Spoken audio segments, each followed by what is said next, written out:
Unraveling the Meaning of Cash Out, a comprehensive guide. Hello, everyone, welcome back to our channel. Today, we have an interesting topic in store for you.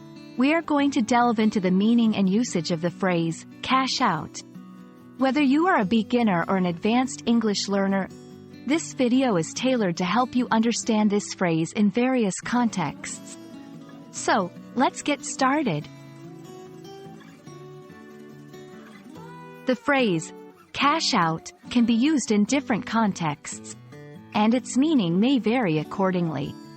Generally, it refers to the act of converting assets into cash.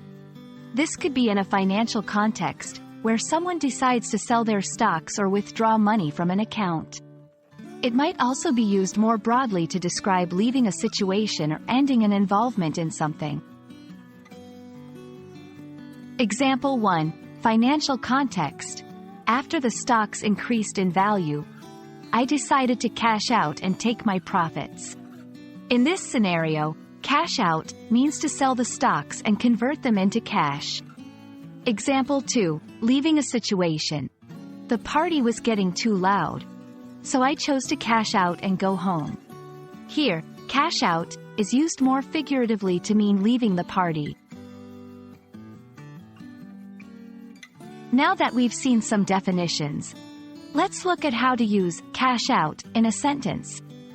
After playing poker for hours, John decided it was time to cash out and go to bed.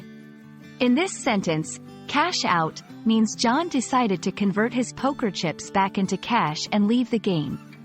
I invested in cryptocurrency last year, and now I am planning to cash out since the market is doing well.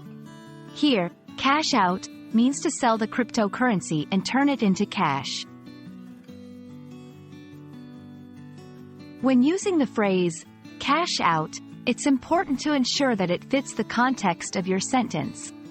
A common mistake is using cash out when you mean to simply withdraw money from an account without closing it. In banking, cash out often implies closing out the account or selling off an investment entirely. And that wraps up our exploration of the phrase, cash out. We hope this video has been informative and helps you feel more confident in using this phrase in different contexts. Remember, the key is to pay attention to the context in which it is used. Thank you for watching, and don't forget to like, share, and subscribe for more language learning content. See you in the next video.